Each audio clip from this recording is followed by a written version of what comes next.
Okay, we'll get started now.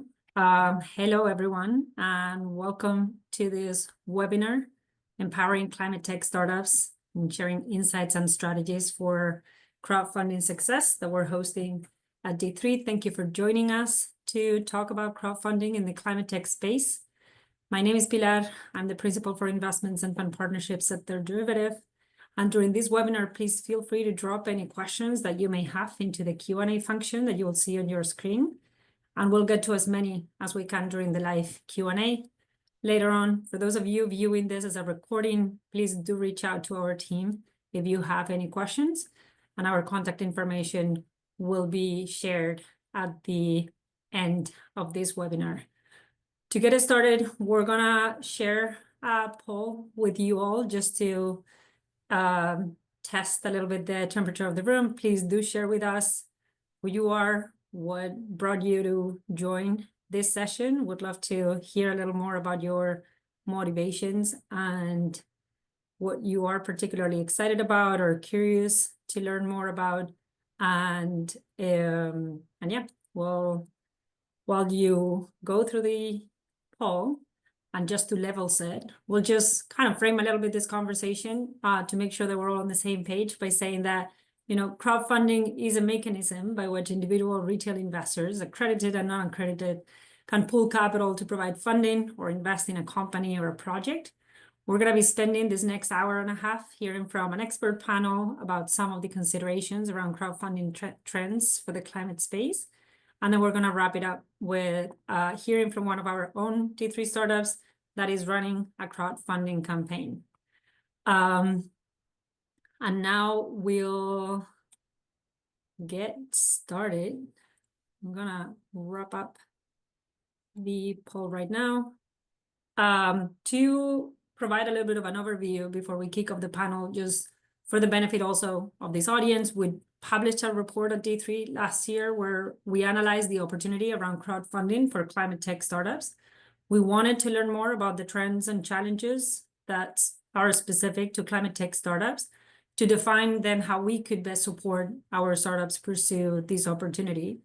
We also run a pilot project to help our startups overcome some of the initial challenges that we had identified and partner with Wefunder for our startups to list their campaigns on their platform.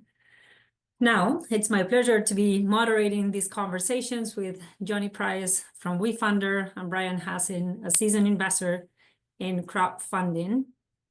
In crowdfunding campaigns. So by way of introduction, Jonny leads the fundraising team at Wefunder, which is a platform that helps founders raise capital from their community and allows anyone, not just high net worth individuals, to invest in the startups that they love. He's originally from the UK. Jonny started his career in strategy consulting at Oliver Wyman before founding the US team at Kiva.org, which he led for 7 years. He has a degree in history and he's a proud dad of 3, and he lives in Nashville with his family. Bryan, also with us, he's an entrepreneur building the sustainable, prosperous, and equitable future, CEO of DEXMAT, leading the scale-up of carbon-negative materials to render steel, aluminum, and copper obsolete, and achieved gigatons of impact. Prior to DEXMAT, Bryan was actually a co-founder and CEO of Third Derivative, and previously he has also led multiple climate tech ventures to multi-million-dollar exits. He invests in rapidly growing portfolio of climate tech startups, and his background is in computer science and electrical engineer, and was also a football player for the Owls. So welcome, Bryan and Jonny. It's a pleasure to have you with us here today. So maybe kicking off this conversation and starting with you, Jonny, Wefunder has supported more than 3,500 founders raise capital, and they have collectively raised through your website and your platform almost $1 billion over time. What are some of the trends that you've observed in successful climate tech crowdfunding deals? And what are the key characteristics or key success factors that those campaigns share? Yeah, great question. Hi, everyone. Great to be here. Thanks for having me. I just changed my backgrounds because this is what we're all about at Wefunder, letting your community invest in your startup. So yeah, Wefunder has, as you say, supported thousands of founders at this point. Almost $1 billion in capital. We'll pass that milestone at some point this year. Pilar, Bryan, you guys are welcome to join the billion-dollar party. We've had companies raise $5 million in 24 hours on the platform. Those ones are really fun. Mercury Bank is a great example of that. They raised $5 million from 2,500 customers as part of their 120 million Series B. And then we have, restaurants and coffee shops and kind of mom and pop shops doing like, friends and family rounds. So it really is a wide spectrum. The average company raises about 400 grand. To answer your question on, which companies tend to be most successful or what are some criteria that determine success, I usually highlight three things. So firstly, is it a good investment? Would any, greedy venture capitalist or, sophisticated angel investor look at the company and be like, oh, wow, that's an awesome investment? The market, the total addressable market is huge. The growth rate is explosive. The team are just like total badasses. Whatever any angel would look at, is the investment structure good and is the valuation compelling or versus being too high, etc. So that's kind of, is it a good investment? Kind of goes without saying, the better investments are going to do better. And not just in aggregate, but one thing that is quite valuable sometimes to founders from Wefunder is like getting in front of the Wefunder audience and then our investors being made aware of it. We have 1 million users on the platform, 400,000 people have made an investment, 40,000 accredited investors that we can put companies in front of. And basically what we've seen, which is kind of cool, the companies that you would look at and say, yeah, that's a better investment, they tend to pull in more from the Wefunder investor base, as you would expect. So the second thing is the audience. So, we don't like the term crowdfunding, Pilar, so you got to put 25 cents in the swear jar there, I'm afraid. You have to call it a community round. Come on, Pilar. Get with the program here. But the idea with a community round, right? Like the bigger the audience, the easier it's going to be to raise capital from that community, from that audience. So, companies with large social media followings, let's say, or email lists, that's just an easy pool of people that you can go to. They already know the brand and the company, and they can kind of invest, right? So the size of the audience, also kind of who the audience is. So if your customer base or your community members are all relatively affluent, then they're going to have more money to invest when you invite them to invest in your community round. And then the other piece of the audience is like how strong of a relationship they have with you as the founder or the company. So if they really know and love the brand and the company or you, then obviously they're going to be much more likely to invest. So that's the audience. And then the third, I would say, is like the hustle and the kind of brilliance of the founder in executing on the raise. Part of that is like how much time you're going to invest. Fundraising often is like a full-time job, right, of the founder. So if you're trying to do this really side of desk, like do it a couple of hours a week, it's probably going to be tough to get traction on it. If you work on this for 40 hours one week, and do this for like a month, then wow, you can make a lot of progress. How many people are you meeting with? How many people are you pitching on investing? Are you doing kind of outreach to angel investors on LinkedIn? Are you kind of chasing down every lead as people are coming in? Are you calling them, building relationship and trying to get them to invest more money? Are you being kind of creative with the marketing strategies? Are you making an awesome profile page, pitch deck, video? So all of these things is really around the execution. So that's kind of how I think about it. In terms of, factors that determine success, how much a company's going to raise.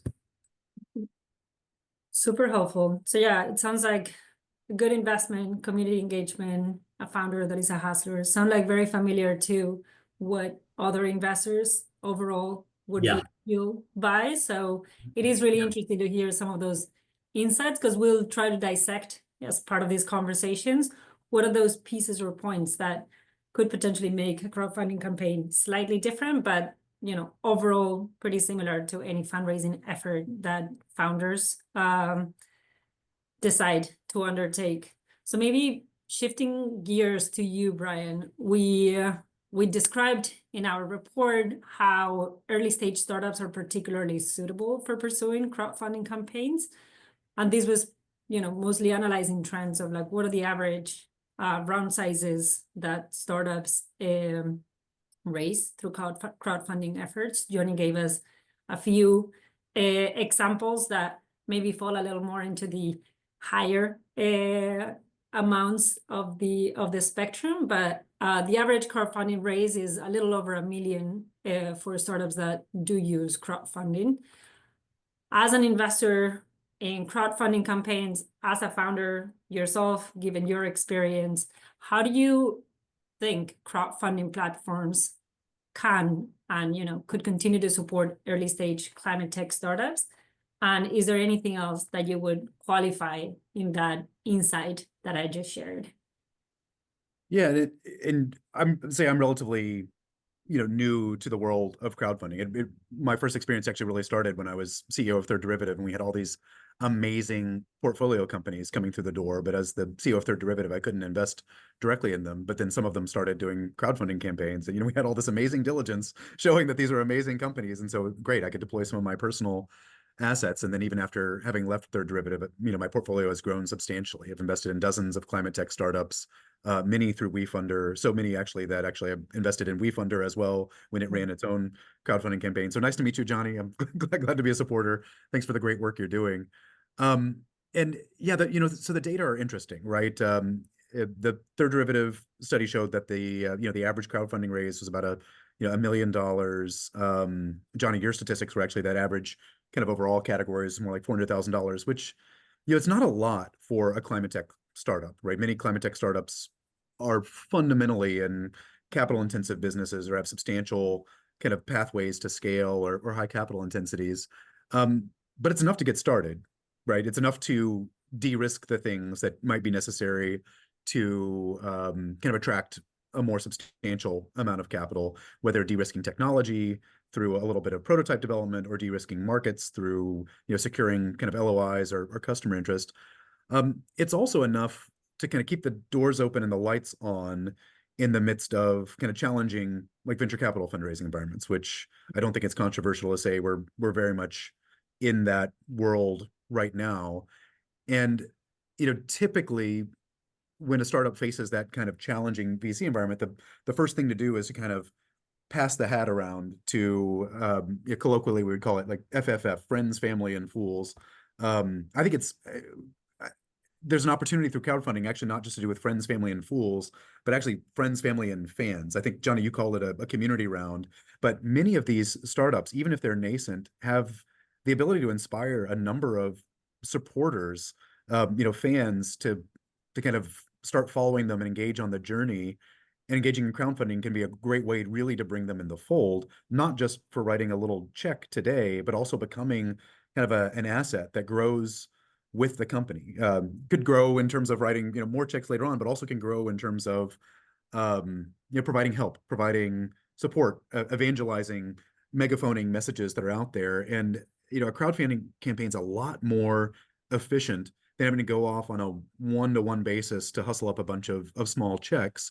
And it's more democratized that way. If you rely on people to go to their networks to hustle up small checks, then you have a survivorship bias for people who have wealthy networks versus crowdfunding platforms that can really provide access if you have the right message. So I think it has kind of a multi-dimensional set of benefits, maybe in any environment, and then especially in a kind of a challenging capital environment when the cost of capital is high, when the availability of capital is low, when political uncertainty is high, et cetera.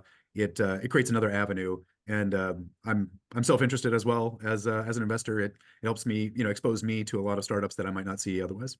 Mm-hmm. That is really interesting. And I was actually planning on touching on this later on, but maybe I'll just bring it up because I think it's relevant to some of the things that you mentioned. And when investing, like that time horizon, that level of engagement, all of those are things that both institutional investors and crowdfunding or retail investors want to better understand with the underlying investments in their portfolios. Crowdfunding, we could argue it's relatively new. The median time since raise is 2.3 years, according to our research.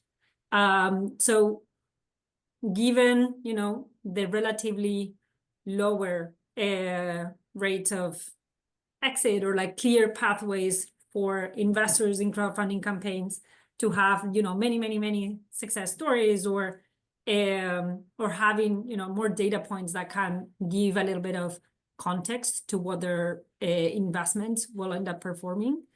And particularly given the longer timelines that sometimes in the climate tech space we've seen for liquidity events to happen.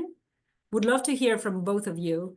What are some, maybe starting with you, Jonny, just because of your more macro approach to the space, what are some of those long-term success stories of climate tech startups that have used crowdfunding, and what are some of the lessons learned? And then Bryan, from your perspective, would love to understand what needs to be true when you're making the decision to invest, vis-a-vis that timeline to you seeing your money back, and what type of engagement are you expecting from the startup as well to kind of manage that time horizon along the way. So maybe Jonny, we can start with you, and then I'll pass it on to Bryan. Yeah, I mean, as you say, the whole space is pretty new. Wefunder was founded in 2012. The first thing we did as a company was change the law with other people as well, but get the Jobs Act through Congress, which kind of paved the legal framework to allow unaccredited investors to invest in startups. For 80 years, the SEC had only allowed accredited investors to invest in private companies. So companies like SpaceX, like going public later and later. And then the only people that get to benefit from all the wealth created by SpaceX are kind of accredited investors. So our founders didn't think that was fair or very American. So said about changing the law and went through YC in 2013. The SEC rolled out regulation crowdfunding in 2016. The first 5 years of the laws were pretty bad. The biggest problem was that you could not use an SPV to roll up investors to one line in your cap table. So if you had 1,000 people invest in $1 million raise, the other thing was that the max raise was 1 million. So you might have 1,000 people on your cap table, which was a nightmare. So the SEC fixed that in 2021. There were some updates to the laws where now companies can raise $5 million per year. So now it's a lot more interesting to kind of bigger companies. And also you can roll up thousands of investors to one SPV on your cap table. This is nuanced, but in Regulation D, SPVs are capped at 250 investors. With regulation crowdfunding, there's no upper limit. So in the Substack SPV, I think that was like 8,000 people or something like that. But anyway, so the laws have only really been good since 2021. And during that time, it's really been a down cycle for early stage investing. 2020, 2021 was like COVID, stimmy checks, bubble, crypto bubble, and then like really tanked in 2022. So since the laws changed, we've had like a pretty rough kind of couple of years. Things are now starting to pick up again, which we're excited about. But all that to say, and then your point, Pilar, the median time since raise 2.3 years. So we don't really have good data at this stage. There was a really nice win a few weeks ago, actually, which is cool. Beta Bionics was the first company to raise $1 million through this regulation crowdfunding exemption back in 2016. And they had an IPO. It was $1 billion IPO. It wasn't a huge exit for investors, but certainly it's kind of a nice story that literally the first company to raise $1 million went on to IPO. It was like 9 years later for a $1 billion exit, which is kind of cool. So we hope that obviously, companies that we're funding, especially since the law change, where we've seen much, I would say, better like venture-backed companies, like the Replets and the Levels of this world. We hope that, those guys will be exiting, timelines here are super long, right? Like 7, 8, 10 years. So I think it's going to be a while before we get that data. I mean, I kind of see it as like angel investing, right? This is going to be similar to angel investing. So the investments are highly illiquid, they're highly risky. Most of them will go to zero. And hopefully if there's some power law winners in there, if the next Uber, does their seed round and lets thousands of drivers invest as part of a venture-led round, then in 10 years' time when they IPO, thousands of drivers are going to become millionaires. So it only takes a few kind of power law winners to return the whole portfolio, as they say. But yeah, it's still pretty early. Some smaller exits, the Beta Bionics one was a nice win, but still pretty early from a kind of data perspective. So Bryan, over to you as I guess in your experience when investing, but also as a climate tech founder yourself. Curious to hear your thoughts in terms of time frame, particularly in case, you know, those in the audience have questions in terms of how to approach that, given the limited data points that are supporting the space as of today. Yeah, and you know, I may be an atypical data point. I'm not very preoccupied with, you know, the time frame of return. I see crowdfunding as almost a form of empowerment. You know, it's going to take. There's no silver bullet for addressing the climate. The terminology we would always use, I don't know if it's still used at RMI and Third Derivative, was we need silver buckshot, right? We need lots of shots on goal of, you know, gigaton scale potential impact startups. And you know, we're at a time where I don't feel like we can rely on external sources or governments or what have you really to support those. And so crowdfunding is a way that I can live my values through my investments and provide some support. And if you know, if all of those startups completely failed, you know, it wouldn't completely trash my finances. But if some of them succeed, then great. And I feel like I've been able to support them along the way. I will say kind of a different side of the coin of the question about you know, us being so in such kind of early innings that we can't really tell, you know, we don't have a whole lot of success stories to point to, is that I've seen a number of startups that have used crowdfunding successfully, not to use it as kind of a one-time event, not like, hey, this is filling a particular stopgap for me, but actually as part of a kind of the beginning part of an ongoing engagement strategy, you know, really building a core kind of following of, I say fans, but who are now, you know, investors, and engaging them potentially in follow-on crowdfunding campaigns, engaging them in, you know, other kind of asks for help or messages that they're trying to put out there. A couple of examples that I can think of, there's a company called Give Watts that raises, they've used crowdfunding to raise in units of watts of renewable energy that they produce and deploy in off-grid kind of schools and clinics around the world. And they've now had, you know, hundreds of thousands of tons of CO2 removed, and they've done that by not having to go back and start over completely from scratch every time they raise, but starting by going back to their supporters who've already been part of their journey and giving them a chance to participate. There's another company I know called World Tree, and their entire financing strategy is essentially crowdfunding. I think they've used multiple platforms along the way, but you know, every time they want to set up a new place where they're, you know, planting new trees, what have you, they crowdfund it essentially like project finance, but in a way that you know, to your point, Jonny, it's not just extremely affluent people or venture capital investors or corporate investors who reap the benefits of the returns, but it's, you know, it's everybody who can participate as well. So I think that kind of looking at crowdfunding not as a discrete entity, but as a continuum that can be part of your strategy is really helpful for startups and beneficial also for investors who like not just to write a check once, but really to participate in the journey. I just want to double down on that as well, what Bryan said. Like I think of a lot of investors on Wefunder as like impact investors. The one I see this most obviously for is in healthcare.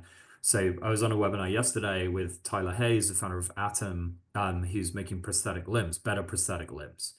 And, you know, he was struggling to raise from VCs in his earlier rounds because it's hardware, you know, like it's a complicated product, like high capex, very similar challenges to a lot of kind of climate tech founders. And, you know, there isn't much venture capital in space. This guy had previously taken a company through YC and had it acquired by Amazon, like pretty impressive track record, but was struggling to raise, you know, did 2 million on WeFunder as a pre-seed, then came back and did an 8 million seed, of which 5 million on WeFunder. He maxed out the $5 million limit. But if you look at the investor notes on his WeFunder page, because when someone invests on WeFunder, we say, would you like to leave a note for the founder? And so many of his investor notes say things like, you know, I was in the military. I saw people lose limbs in combat. If my $1,000 can be a part of, like, you know, creating a better life for these people that I served alongside, like, you know, it's almost like a donation. But obviously, hopefully he builds a big company and it becomes a really nice returning investment. But I think like a lot of people on WeFunder, and especially with a kind of, you know, social enterprise or kind of an impact-oriented space like climate tech, I think that a lot of the investor motivations are kind of, yes, obviously this is not Kickstarter, this is not GoFundMe, it's an investment. I'm hoping to make a return, but there is kind of an impact element. And for me, that is part of the reason why I think we'll see, companies that maybe are struggling to raise from kind of other more conventional investors. You have a pretty narrow lens. Like hopefully we can expand access to capital for some founders that may otherwise be struggling to raise capital.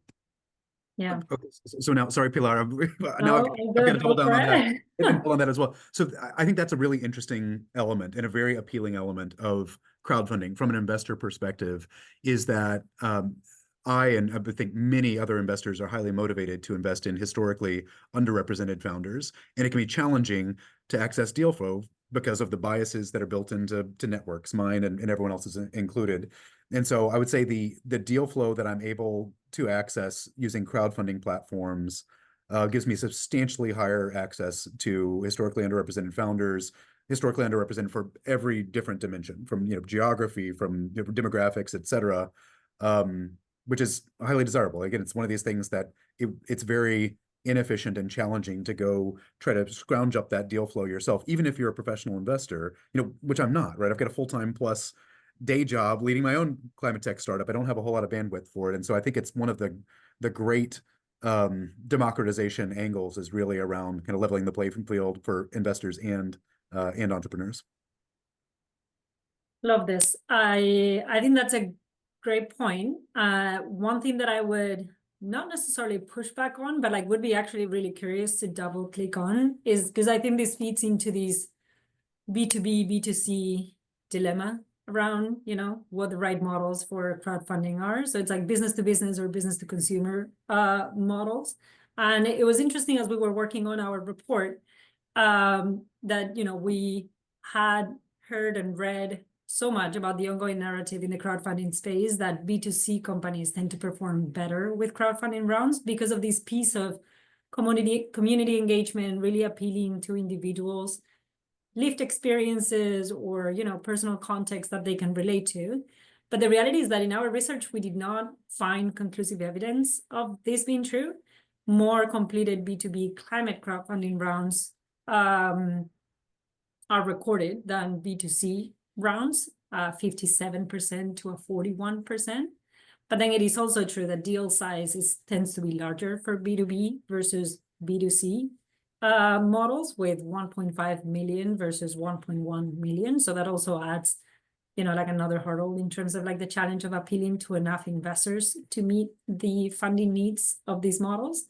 And so something that, given the profile of the many startups in D3's portfolio, like if you are looking at a company that is, developing innovation to decarbonize heat processing in an industry, for example, like that is a little harder for individuals or specific communities outside of that space to relate to. Would love, I guess, with that framing and kind of building on that conversation we were having just now, where do you stand, or what are some of the trends or things that you've seen in this B2B versus B2C model debate or ongoing conversations? And for founders that may be on this call or might be interested in exploring further what the crowdfunding opportunity means for them, what are some of the considerations depending on what type of model they are developing as of today? Yeah, for me, I would push back a little on the data. There isn't that much data, right? There's not that much liquidity in the data. The number of, B2B versus B2C kind of climate tech startups that have done this down the years is like, it's probably not that high. And then you have things like, I imagine maybe, Pilar, the reason you said $1 million average raise size was maybe there's Reg A plus deals being included in that. Regulation crowdfunding, you can raise up to 5 million a year. Regulation A plus, you can raise up to 75 million per year. And there's some bigger Reg A plus deals. So if there's like one or two B2B deals that like raise 50 million, maybe that skews the data a little. So I'm always a little skeptical of data. I started my career in management consulting, and I do love that Peter Drucker quote, what gets measured gets managed. So definitely see the need of data, but over time I've just come to trust like intuition a little bit more. And sometimes like the data might say one thing, but your intuition actually is correct. And I would generally say B2C will kind of tend to be a better fit. Just because, well, I mean, it could be that investors are more interested generally in B2B, right? Which is kind of the point I was saying earlier. The first like component of like success is like, is this a good investment opportunity? But with B2C, you just have this audience. If you're kind of post-launch and if you have a large customer base, then you have this, audience of people that you can tap into that B2B companies don't have. And so the most explosive Wefunder raises, not talking about climate tech specifically, but Replit, Levels, Substack, Beehive, Fathom, these are all kind of consumer facing companies that have thousands and thousands of, in some cases like 1 million plus users. And so then on launch day of the community round, you can just send an email to those 1 million people and boom, you've raised $5 million in 24 hours. So that's kind of one element of it. And the other element of it is kind of not in terms of is the campaign going to be successful, but also like why do it and like what's the value that you're going to get from it. And for me, like it's a little bit more valuable for B2C companies than it is for B2B companies. I would argue B2B companies can still benefit from, having an army of champions and brand ambassadors and people helping with recruiting or making intros to enterprise customers or whatever. But for me, like the bigger kind of value add of crowd-funded, like community sourced capital will be felt by B2C companies because those people investing are going to be loyal customers. We've seen good data on this, multiple case studies on this, where Arrived as an investment platform that raised on Wefunder. And they looked at their investors, their customers who actually invested in their Wefunder campaign, and they went on to then invest at a much higher rate. So I would say if you're a B2C company, if people invest, if your customers invest in you, their LTV will be higher, their churn will be lower, their NPS will be higher and their kind of viral coefficient and telling their friends about it. Jonny, I'm going to ask you to, whenever you provide acronyms, to provide the full name of it. You mentioned LTV, you mentioned NPS. Yeah. LTV, lifetime value, NPS, net promoter score. So thank you for that. I'll kind of pause on the acronyms. This is my career in management consulting coming back to haunt me. But anyway, the point is, I think a B2C company will get a little more value from like recruiting this army of thousands of kind of customer investors. Not to say there's no value in that for B2B, but so that's kind of my 2 cents. But it's always fun to, have a little bit of a debate, Pilar. Sounds like we have a different perspective on it. Bryan can be the casting vote. Bryan's going to be diplomatic. And I'm not insinuating that one is better than the other. Like we do believe totally. we do believe in data, and the reality is that we were trying to find, like some evidences. To your point, like data may be incomplete, but I think it also helps to frame what some of the key questions might be around it. And just to kind of hence the need for having this conversation and the discussion, because I think part of the story is still being written and told. So that was the point of having this conversation, given what we had found on the data. But and definitely there have been many B2B companies that have had very successful raises on Wefunder, right? Actually, Mercury is B2B, or they were when they launched with us. Their customers were startups. And so it's not to say you can't do very well as a B2B company. And apparently in the data, B2B climate startups raising more money. So it can work for both for sure.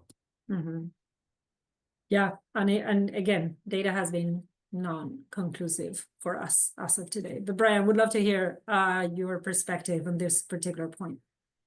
So broadly speaking, I agree that B2C companies kind of have more to gain from crowdfunding for the reasons that Jonny already kind of elucidated. Something every company strives for in the early stages is product market fit and customer validation, and getting customers who are so validated that they're even investing in your company is generally it's generally a pretty strong kind of market signal. Also, as Jonny said, B2B companies do have things to gain as well. When I think about our own company, DEXMAT, which we've not done crowdfunding per se, but we do have some smaller investors on our cap table, and some of them punch way above their weight in terms of introductions, connecting us with larger investors, customers, recruits, hires, et cetera. So you never know, if 1,000 people come in and write small checks into your business, even if they're not going to be customers for you per se, even if only 10 of them turn out to be really strong advocates for you, can be very beneficial.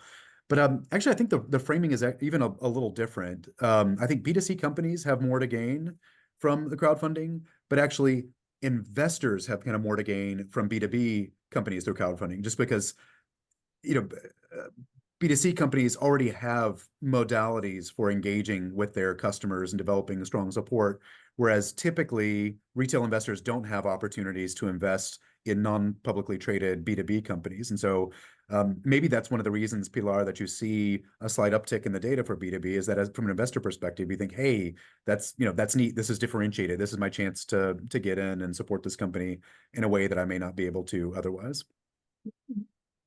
That's actually a helpful twist to the framing. And maybe building on that, one thing that we have also been thinking quite a bit about as we were researching on the space and working with our startups that were interested in exploring crowdfunding campaigns is how should founders think about this potential trade-offs between ensuring that transparency to share as much as possible with potential investors that may get excited with the innovations that they're working on, while still protecting individual intellectual property, and providing enough information that investors can make informed decisions, but balancing how much they share, again, just because of the features of a crowdfunding campaign versus going through a diligence process with an investor where it's a little easier to look under the hood when it's like a little more controlled environment. So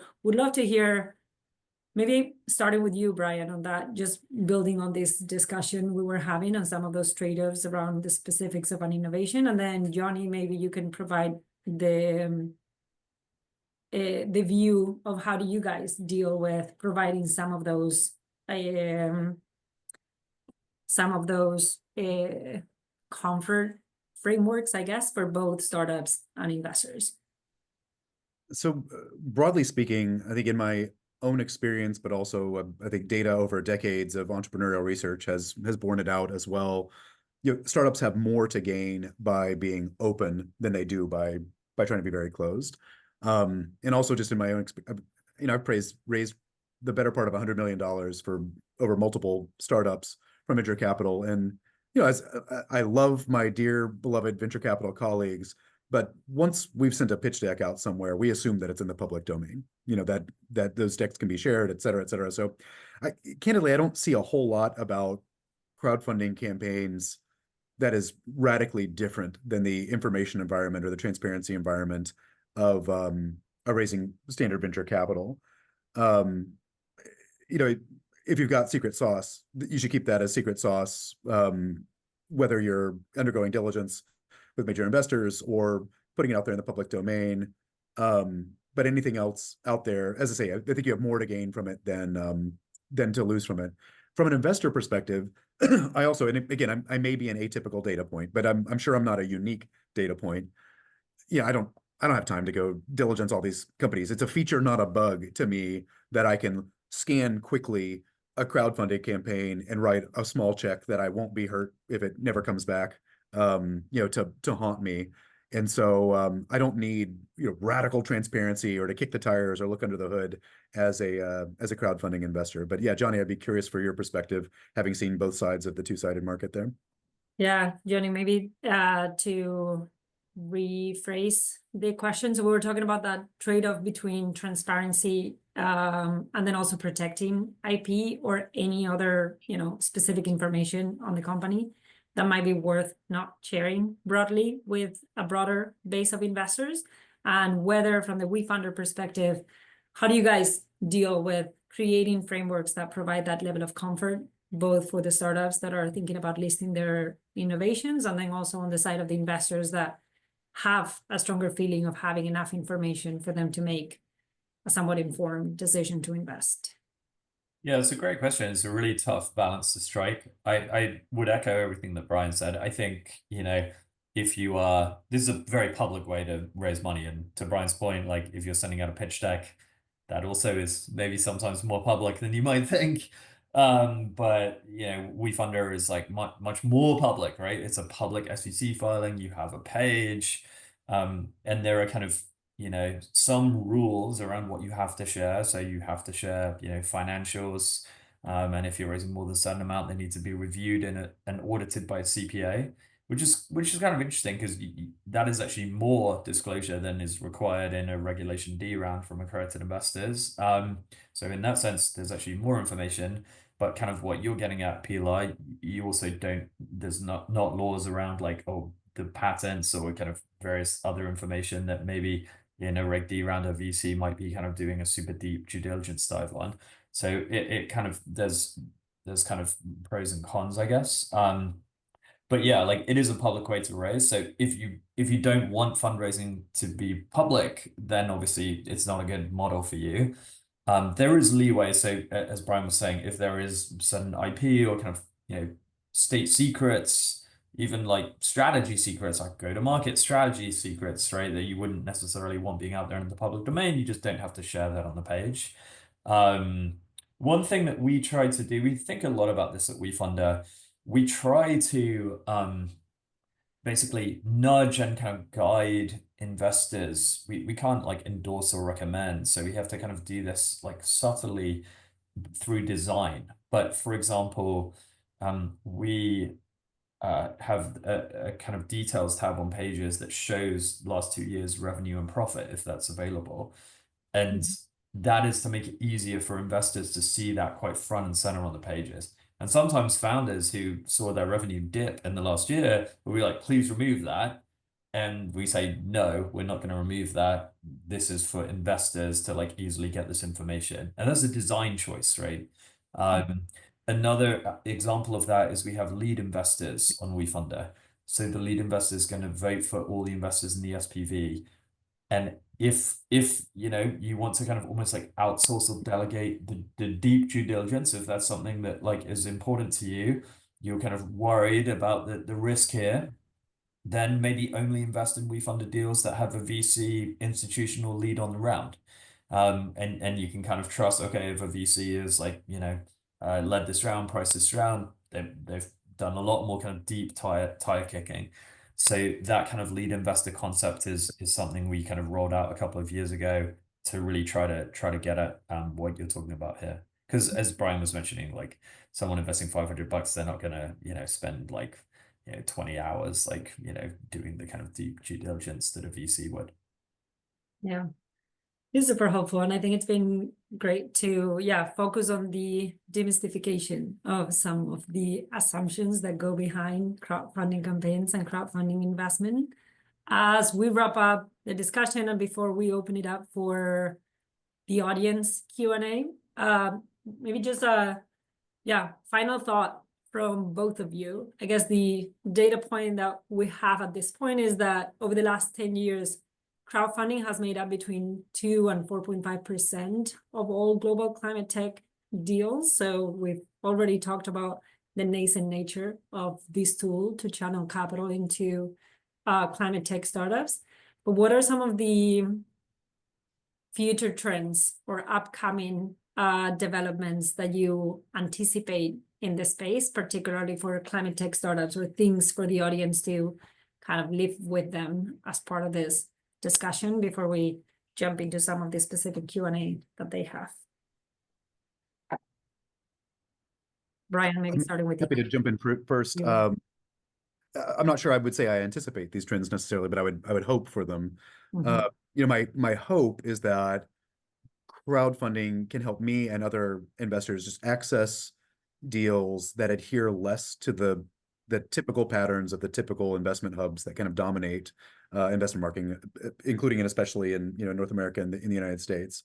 I think there's a lot of groupthink in early stage investing and in institutionalized investing, et cetera. But there are incredible ideas, technological innovations, business model innovations happening, you know, all around the world, and with teams and models that look very different than, you know, Stanford dropouts or what have you. And so my hope is that we'll see more and more of those types of offerings happening on crowdfunding platforms. And maybe it's a challenge, but, you know, as an entrepreneur, you look at it as a challenge, as an opportunity in a world that seems to be kind of moving a bit away from globalism and global connectivity right now. You know, maybe crowdfunding is one of the types of glue that can kind of keep our global collaboration happening.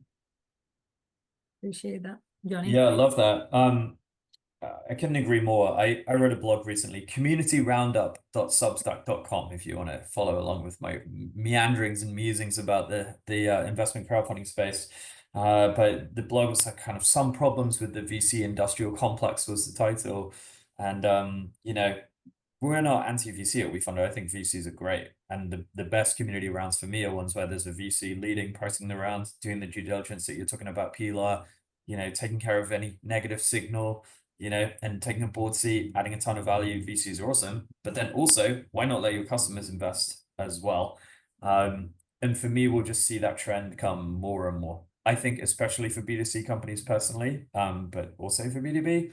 But I just think like we're trying to get to a world, this is the vision that we have, where especially B2C founders, why wouldn't you let your customers like invest? Then they're going to be more loyal customers. Why wouldn't you let your customers benefit from the wealth that you create? You're like letting VCs benefit from that wealth creation. Then you want to kind of share that with your stakeholders and earlier supporters and champions. And I feel like it's still a new concept, but more and more like really hot venture-backed startups are like doing this. And so I think this trend is going to keep growing. One thing that's very interesting and hot off the press, yesterday, this SEC acting chairman did a speech in which he said that it's a kind of priority that the SEC is looking at, say, how can we get more retail investor participation in private companies? So that could mean, you know, coming down the pipe, we see more flexible laws. Because right now, one of the challenges of Reg CF is you don't have to publicly share financials in an SEC filing if you do Reg D. If you're raising from VCs, you don't have to publicly share financials. You do for regulation crowdfunding. And that can be a deterrent to some of the best companies. So you need to pay for a CPA audit, take time on a CPA audit, which you don't have to do if you're raising a venture round. So, you know, I don't know kind of what those laws will look like, and it's obviously very early days. But that's an interesting signal from the new chairman of the SEC that this idea of, like I was saying earlier, like enabling more retail investor participation in private companies like SpaceX that are staying private longer and longer, going public in IPO later and later. I think that's an interesting sign that there may be some kind of like regulatory kind of moves in that direction to kind of support this trend, which has been growing, you know, every year since I joined Wefunder in 2018. If you say the denominator is VC dollars and the numerator is like regulation crowdfunding dollars, the percentage market share of VC dollars for regulation crowdfunding has been increasing every year. That's a good note to wrap it up. I think it's also inspiring to see some of the changes and then some of the wishes, I guess, for what the trend would be. I think we're all in the business of trying to do our best to realize the vision that we all have of what the world should look like and then try to make it happen. So on that note, shifting gears to some of the questions that have been coming through the chat, I realize, Jonny, you already provided answer to one of them, so I'm going to skip one unless, you know, the person who asked that question, if you want to elaborate or follow up, please do let us know.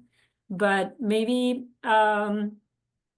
taking one of the other questions in the chat, says, what do you say to founders who are struggling with the messaging to VCs when trying to convince them to invest through the platform versus any other simpler methods, such as I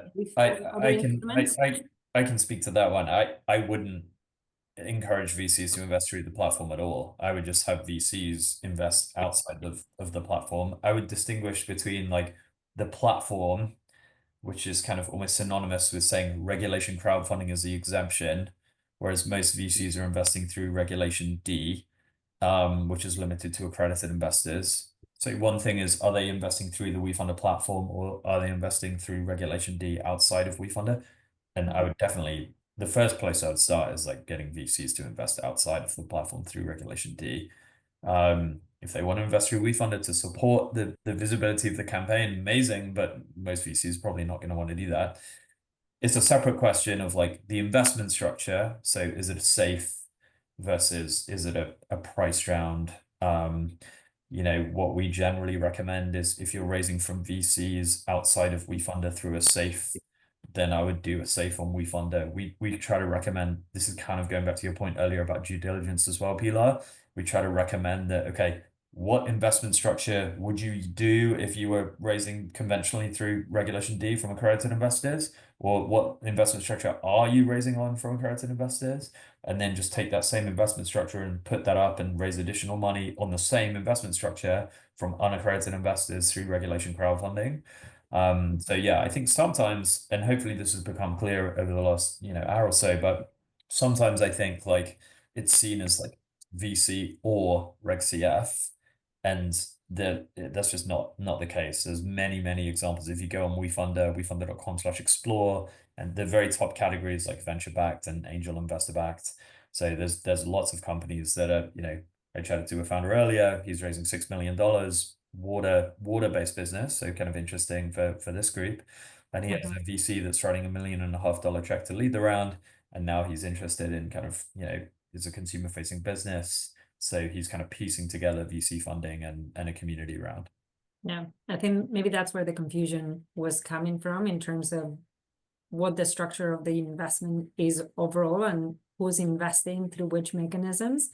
And it sounds like what you're saying is that even if you list that you have a VC backing you, it doesn't necessarily have to be a pitch to the VC to do it through the platform, but rather build more of a narrative in terms of the different lines in the cap table that investors are going to be coming through at any given round. Is that a good summary?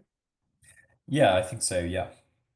Bryan. And just actually even a little stronger than that. In many cases, VCs, institutional VCs, or even corporate VCs are legalistically prohibited from investing in, you know, outside of a relatively narrow set of ways. That's the agreement that they have with their LPs. So even if they wanted to invest that way, they may not be able to. And it's just, you know, the classic product market fit, you know, meet your customers where they are. It's kind of the same deal, meet your investors where they are. So I think Jonny's advice is very sage there. And I can't quite tell, it looked like maybe the question was from Kim Gregory, which I think maybe is of Renewal. And Kim, if you're doing a crowdfunding campaign, I want to know about it because I'd love to participate. Jonny, where are you going to? I'm now trying to figure out the questions. Yeah, I guess there was a clarification on the chat that was speaking to the fact that normally it's recommended that 30% of a community round comes from your own network.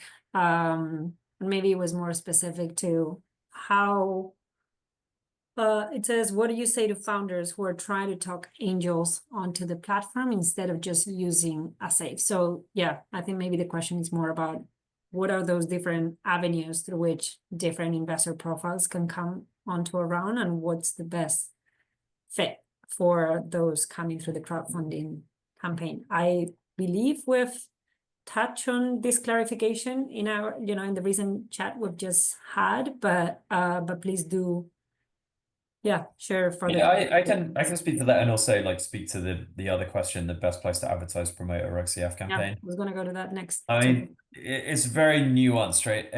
Everything depends a lot on your business and your zone of genius as a founder. Like there are founders that like are amazing at viral TikTok videos. So I'd say, okay, great, do a viral TikTok video to get the word out about the company and raise money.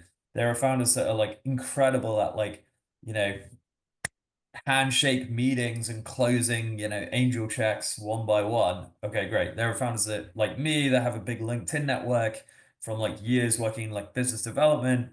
And so, okay, I've got thousands of people that, you know Jonny and might be interested in investing in my regulation crowdfunding campaign if I start a company next month. So it really, as with all things in life, I think like, let's say, what are your superpowers? What's your zone of genius as a founder? And like kind of align the fundraising strategy with that. One of the things I think is cool about community rounds is if you're good at marketing, then you can now use marketing to fundraise. If you're good at social media, you can do that. If you're really into like awesome videos, you can use a really awesome video to fundraise and have that go viral on social media.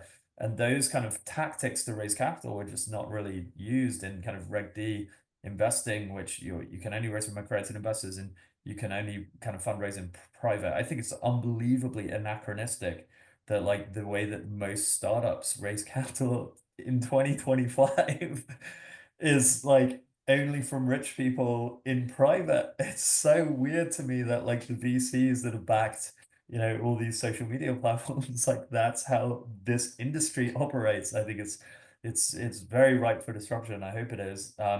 But check out guides.wefunder.com, has a great guide on like how to approach kind of fundraising strategy and marketing, which goes a lot deeper than we can in like the next kind of couple of minutes. But yeah, the big advice there, just like it really depends on your situation.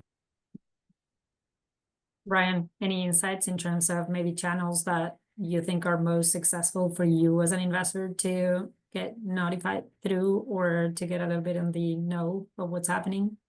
I mean, I have a lot of bias here, but my number one channel for learning about crowdfunding campaigns is through the periodic monthly, I think, Third Derivative investor newsletter that comes out and tells us everyone who's raising. And again, with Third Derivative startups, I feel kind of doubly not motivated to due diligence. I feel like the amazing team has already done that, and great if there's a team that I can support with a small check. Awesome. Otherwise, yeah, I tend to discover them through kind of LinkedIn. I mean, I'm pretty present in climate tech networks. I don't know if all investors are. So yeah, I think Jonny offers some good advice about how to kind of reach out and engage network of both, I would say, typical climate tech investors and maybe more neophyte climate tech investors as well. I just say one more thing on this, quite important, because the way that question was phrased, how would you advertise or promote a Wefunder or a crowdfunding raise? That makes me a little nervous. Like I don't think you should see these investment crowdfunding campaigns as like, okay, well, it's just like a social media thing, and like, or I'm gonna spend a bunch of money on advertising and just like blast it out there and raise the money. You can go that approach. Some people go that approach, but what we've seen, and the other question talking about 30% from your network was kind of speaking to this. What we've seen is like it's like you want to start with your network. It's almost like similar fundraising tactics to kind of if you were doing a conventional round, like it's lots of conversations. It's kind of starting with like the inner circle and then kind of gradually expanding it out. But one of the biggest mistakes I think I see founders make is like just announce it on social and try to blast it out when there's like $0 raised. And for me, like if I'm seeing that on social media, it's like, wait, you haven't like got anyone in your network to invest? Like why should I invest based on like a Facebook post? Occasionally, you know, with Substack, they can just email their customers and boom, $5 million in a day. But probably most founders on this call, like most climate tech founders, I would think, you want to start with kind of closing checks one by one, like building it up. And then over time, then you can kind of get into those outer concentric circles, kind of push it out a little more broadly. And you're going to get a much better response from the kind of, you know, more outer concentric circles if you've already kind of built up momentum on the page. So really, really important point, I think. And this actually, I think it brings it full circle, Pilar, to one of the first questions that you asked about what have you seen startup campaigns be successful in crowdfunding. And what I've seen is a lot of preparation before kind of coming out of stealth, let's say. I mean, on the order of, if you think of like a 30-day crowdfunding campaign, maybe 90 days in advance of laying the foundation, securing those initial commitments so that when you do open the curtains, it already looks like there's substantial momentum there. A bunch of communications kind of already lined up for that first day, that first minute of outreach, so that you can build a lot of kind of momentum into the campaign, and then the momentum tends to beget more momentum as well. And so it's important to think of a crowdfunding campaign as something that is not just the campaign itself, but it's all the preparatory work in advance. Super helpful. And maybe as I know we're coming to the end of the panel discussion, maybe, and we've already covered, like I had two final questions for both of you. One we've already covered, which touches a little more on how should startups be thinking about that, you know, taking the step of launching their crowdfunding campaigns. How do they advertise it, or rather communicate it to their broader networks, etc.?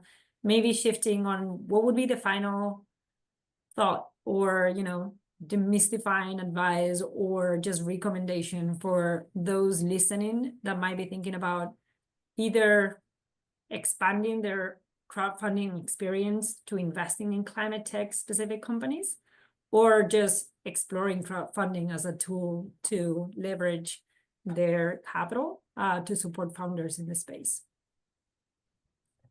Yeah, I would say the biggest advice that I'll leave you with is maybe the strategy is really, really important. Couldn't agree more with what Bryan said there, like the iceberg, right? Like kind of 90 days of prep so that then you can execute tightly and like with strong kind of momentum and signal. As with all fundraising, optics is important. So if you're kind of dragging a campaign on for a long time, it's like, you know, it kind of that's not a great signal for investors. If it's like, boom, we launched and there's a explosive, you know, kind of tons of investments and it's going super tight and you know, it's 1 month and we oversubscribe it. That's like really, really awesome, right? And that's really just strategic choices that you make up front can kind of lead you down one of those two paths.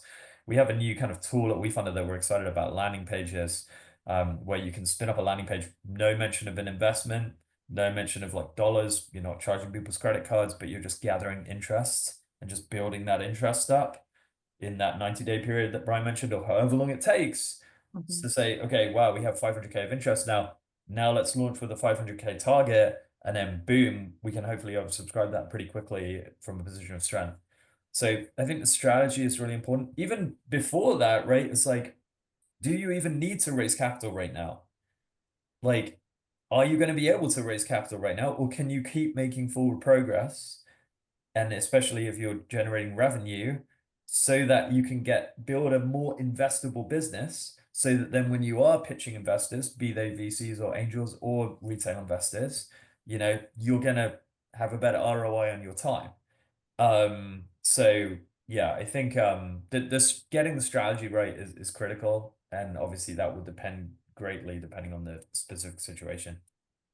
Thank you so much, Jonny. Maybe Bryan, final words for the investors in the audience. Yeah, I would just say, yeah, like apropos of what you just said. I mean, I love VC investors. I've made a bunch of them really rich, you know, before and many of them have supported me in you know, ambitious shots on goal. And by and large, you don't see the kind of institutional or corporate kind of venture capital industry like innovating new products or ways to help their companies raise money more successfully, which you know you do see in kind of in the crowdfunding industry. So it's probably not right for everyone, but I would say by and large the people who are most against it are generally those who have the most to kind of lose by, you know, the people that you might move away from or might take some of their power away. And so it's helpful to consider it. And you know, I would just think of it as you think about many things in a startup, you know, as an experiment, as a hypothesis. And to Jonny's point, there are more and more tools to quickly, cheaply, and efficiently kind of test that hypothesis and see if there's a there. So I think it's, you know, it's a really neat, rapidly growing, rapidly evolving option for climate tech startups, for all startups, and it's one that even if it's not right for right now, it's one to keep your eye on because it's very dynamic and changing pretty rapidly. Very much. Yeah, appreciate those final thoughts, I guess. Yeah, in takeaways of this being nascent, but a rapidly growing opportunity and definitely a way of democratizing access to climate tech startups that are raising capital. And with that, I just want to thank Bryan and Jonny for their time, their insights, their energy in the space, which is always exciting, and also for their support along the way of our own work exploring the crowdfunding opportunities, particularly for D3 startups. We're now moving along to hear from one of our D3 startups that has actually embarked on this journey of launching a crowdfunding campaign. Just want to confirm first that Matt is in the room. If you are, say hi. Hello, I'm here. So welcome, Matt. Great to have you here. While we transition, I'll just offer a quick overview of what's going to happen now. Matt is going to pitch for 7 minutes, and then we'll have a 10-minute Q&A with the audience. So please add your questions to the chat throughout the presentation. And I'll just go ahead by way of introduction. Matt Chandler brings over 20 years of experience leading startups and executive teams, building and exiting 4 companies across diverse industries. His expertise spans manufacturing, technology, consumer products, real estate, and fitness, providing him with a unique playbook for scaling businesses in both physical and digital markets. He is the co-founder and CEO of Oakenworks, an innovative company at the forefront of sustainable material solutions that is focusing on harnessing the wonders of mycelium to create eco-friendly alternatives to traditional materials. With that, off to you, Matt. Welcome to this webinar. I'm really looking forward to hearing your pitch. All right. Thank you very much. Am I going to be just controlling the slides and sharing, or is that going to be you? I think we are controlling the slides, so if you don't mind just giving us a quick hint whenever you're ready to move along, if that. Okay. Yep, that sounds good. All right. So I am co-founder and CEO of Oakenworks Labs. Our mission at Oakenworks Labs is rebuilding the world one mycelium brick at a time. And we believe the vision and the future of materials are lighter, greener, and grown, not made. Okay.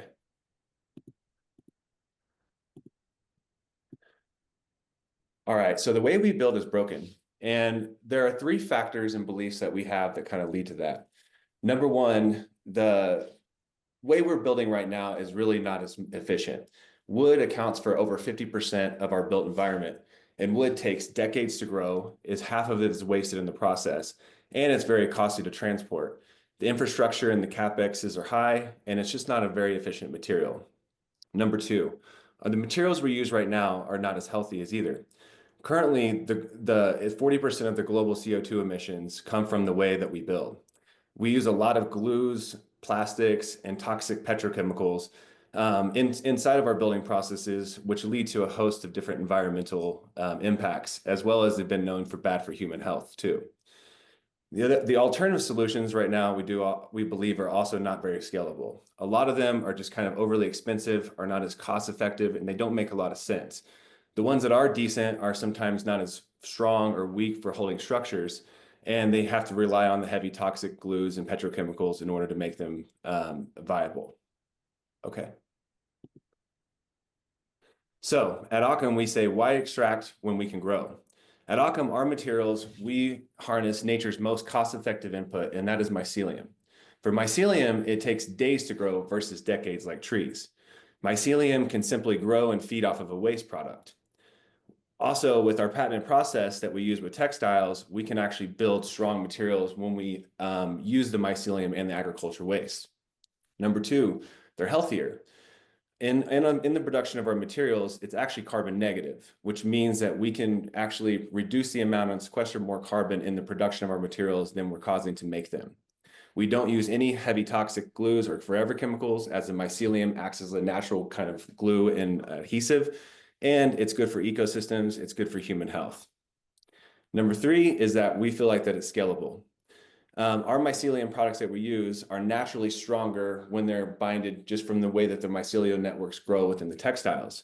It's actually a lot more moldable and more design friendly, and we can create a lot of different types of structures, and it's cost effective. The inputs that we use are very cheap, and a lot of them are actually off waste. And like I said, mycelium grows very fast in days. Okay. So growing demand and who we serve and how we scale. And I like to start here. This is kind of our commercialization strategy and with the end goal in mind.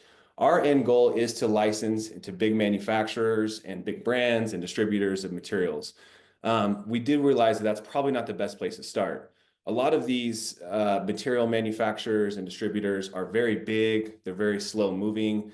And as a startup, there's a lot of time that has to go through, a lot of testing that you have to go through in order to really prove out the model. And we've seen that it's just a lot slower process. So at Occam, we've taken more of, I'll give you an example, like the Tesla model, to where when they took their first car, they built their first car at 108,000. They knew that their goal was to get it down to a $30,000 manufacturing price, but they had to start with something high in order to be able to learn what they needed to learn and get the manufacturing cost down appropriately. Our ideal customers then are high margin, low volume products. They're typically developers, builders, and product creators that produce high-end novel products. They're also corporate partners. Our first customer so far has been AXA XL, is a corporate partnership. We did a $100,000 art wall for their New York City office. So on the deployment of our tech, kind of the process of how that goes is that we see it's kind of more of a co-creation and a co-investment with a brand or a developer or a builder to get a product down. Then we would prototype that product, work with them to get the approval, and then work out a delivery schedule. Next slide. All right, so from concept to scale and why we believe right now is the perfect time to get Occam's technology out into the marketplace. And this is really around our manufacturing pathway, as we believe that the manufacturing technology has rapidly evolved and it's changed, and what wasn't possible before is now becoming a lot more possible. Old manufacturing is more slow, it's rigid, it's manual, air-prone, wasteful, where new manufacturing technology is a lot more automated, uses AI, fast, flexible, and precise. And so with that technology and that adoption, we do believe that we don't have to be good at manufacturing. And that's one of our strengths, is that we're not trying to become, I would say, food manufacturers. We want to stay in our lane with the mycelium technology. We know that it will cost some money to kind of find the right partner for manufacturing and to co-invest with them, but we do believe it would be a fraction of the time in cost to basically start from scratch and build our own. Next slide. So this is our business model, and I kind of went over this, so I won't spend a lot of time on it. But our business model, again, I just want to reconfirm, is more about commercialization and getting our technology and setting up a sustainable and profitable business.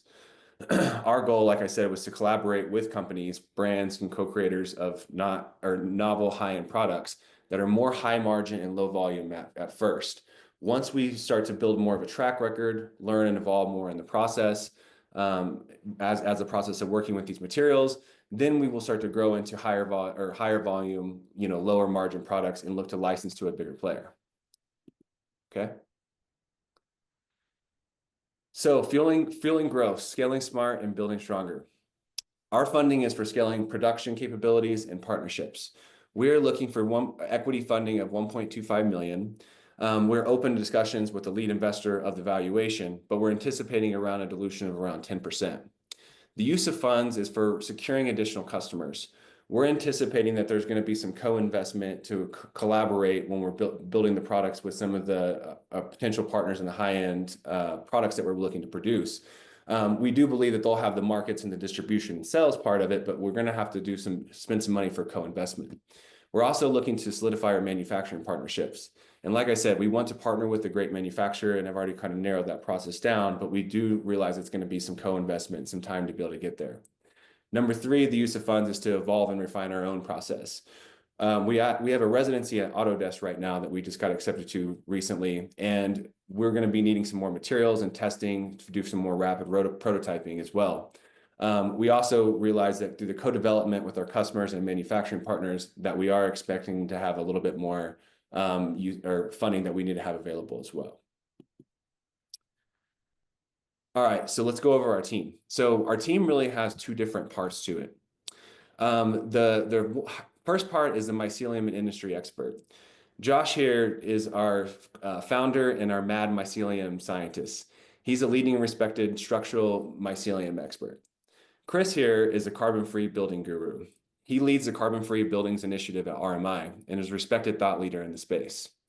John is the structural genius. He's got all the degrees and the street cred, and he's led research in different initiatives in this space as well. Britta is the biodesign visionary. She's a professor at Kent State, and she's helped us secure some pivotal grants and studies for furthering our tech research, and she's helped us set up with a lab space there that we're able to get and apply for a little bit bigger grants now. April is our sustainable architect. She designs and builds carbon negative homes. Architect and practitioner in the space, and is really someone who's out there building it with her hands right now. All right, next slide. The second half of the team is really our commercially focused, entrepreneurial minded team. There's me, the serial startup whisperer. I have 20 years leading and advising startups. And really what I would say is my zone of genius is finding good opportunities and recruiting the right people and leadership to help grow them and flourish. My business partner here is Micah Tapman. He's an early stage investor with an eye for impact. He's ran a VC fund and accelerator for early stage startups and invested over 100+ startups. Together, we are part of Infinite Eco, a venture operating studio. We have a team of professionals, resources, and connections to pull on, And our main goal at Infinite Eco is helping businesses turn ideas into profitable and sustainable businesses. Next slide. Thank you for believing in a future that we can grow. We would love for you to grow with us at Occam. Thank you. Thank you, Matt. And yeah, thank you for that great presentation, great overview of what you all have been working on. Maybe starting with, I have one question that I would love for you to dig a little deeper on, just for the purpose of the audience, and it's, where are you in the pathway of de-risking the technology, and what are some of the most immediate milestones that you're hoping to achieve as well, as you look into, you know, getting into that commercialization phase of the product with this new partnership with AXA, and then more down the pipeline? If you can briefly chat about that, that would be great.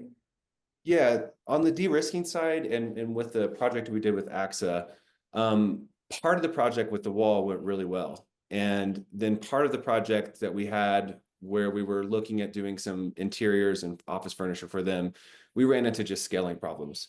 Mycelium is very much in need of a sterile environment in manufacturing. The use of robotics is important, automation.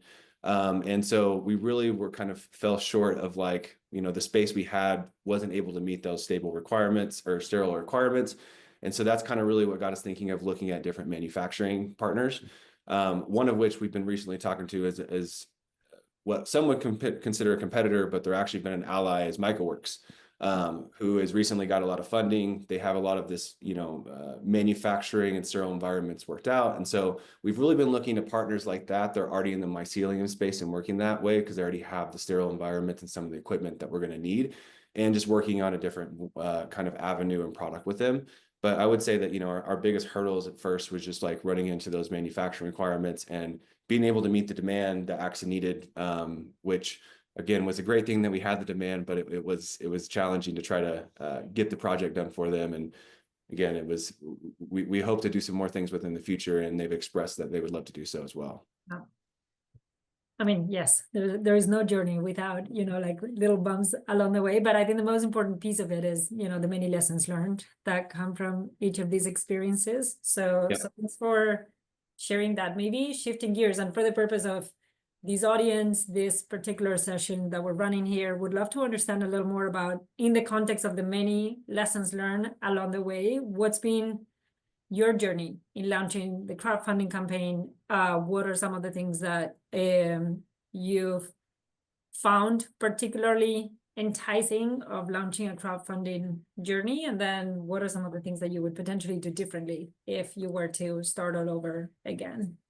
Yeah, great question. I would say, first off, Wefunder has been amazing. Their customer support, just helping us answer questions, their fast response. We've been really impressed of just like working with them, and it's been a great joy and a lot of fun. As far as mistakes on our end that I feel like that we made, or what we would do differently, is just being ready more for the launch. We had kind of timed it up, and we had to go back and forth on the launch. It happened right before the holidays. Some of our team was out of town, and we just didn't do a great job of promoting it at the very beginning. And we're kind of starting here right now to really push the promotion at this point. So I think timing up when we got our Reg C filing and having that done and being ready to promote it and launch it more, we would have, if we would go back, that would be something that we would love to do. Yeah, I would say it's been a great experience with them though, and I would highly encourage it. And the reason I think we wanted to do it is just because in what we were doing, we wanted to get an interest from the public and get the public on board, and to really kind of understand our idea and kind of see the possibilities, right, for it as well, and wanted to have that support from people as well, that they wanted to actually see this happen and come to fruition. Maybe building on that, and we had a little bit of this discussion during the panel on this, like B2B versus B2C models. Like, I think actually mycelium is something that can actually appeal very much to individuals, and that has created a lot of hype on different verticals of potential applications of it. How have you appealed to some of that trend or, you know, like broader knowledge on the product itself to then tie it back to the campaign, and how do you appeal investors more broadly to relate to the product, given that you are ultimately operating in a B2B environment, and that eventually this is going to be, you know, like embedded in the spaces we live in, but it's not something we're necessarily going to touch as consumers, you know, as a product in our kitchen, or, you know, just try to understand how you've appealed or, you know, leverage that connection between that B2B, B2C appeal to retail investors as part of the process of the crowdfunding campaign. Yeah, like you said, and like we talked about in the pitch, is that we are B2B focused. But what we have tried to do with the Wefunder campaign is offer some incentives for some of the samples and products that we were making, to have them as incentives for people to invest as well. So kind of there's a little bit of a B2C focus, although we're not physically going to be selling those products. And we're really focusing on the B2B and working with partners in that. At least there was something physical that they can touch and feel with some of the samples. And so we are hoping to, through this next round of samples, create some more, you know, I would say gifts for people that are, you know, contributing to the crowdfunding campaign, as just a way to say thank you. So we try to do a little blend, if that, I think for us, that we were able to. And I know that for some products, it's probably really hard to, you know, in your B2B to be able to do that. But with us and what we were making, we were trying to focus on, you know, getting something out there that we could be tangible to incentivize investment, and really just kind of get people excited around what we were doing too. Yeah, and I think that's a great way of potentially bridging some of those gaps. Maybe just to wrap it up, what are some of the, in your perspective, what are some of the unique opportunities that crowdfunding offers for climate tech startups? And again, maybe building on a mix of what you were aspiring for when you kicked off the campaign, what your experience has been, and then what comes next for you guys. Yeah, let me see if I can break that down. I would say on the crowdfunding side, and one of the things that, you know, we're hoping that it will do is just continue to build support. I would say that for early stage startups, and you guys mentioned this a little bit, that funding right now is a little tight. There's a lot of uncertainties right now. Some of the grants are up in the air, and we're not sure, you know, what's going to happen with those yet too. And so it can be challenging, you know, to raise money as a startup, especially as one with at a higher risk stage. That I feel like there's still things on the technology risk that we're having to do.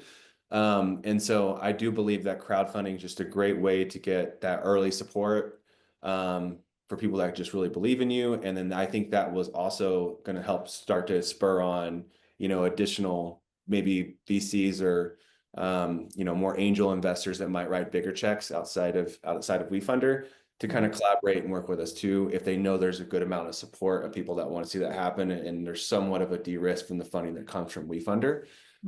And so, you know, our goal is to, you know, have a successful Wefunder campaign. Part of the first use of funds is going to be a lot of remarketing and advertising back for the campaign itself, I think is important, because I think the idea and notion that, you know, you can just put the campaign up and people are just going to start, you know, investing is not necessarily true, and that there's, you know, you have to go market it and promote it. And that's, I know we've talked a lot about that in this call.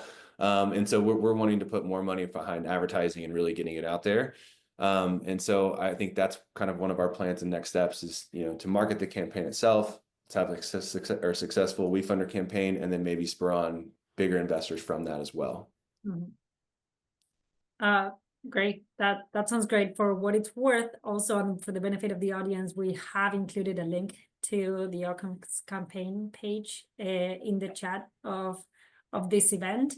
And yeah, with that call to action of get engaged in the crowdfunding space, learning more about the opportunity for investors out there, continue exploring opportunities such as the one that Occam currently has online for all of you to explore, but also for climate tech startups to consider crowdfunding as a way to tap into a different pool of investors that can support your business as well.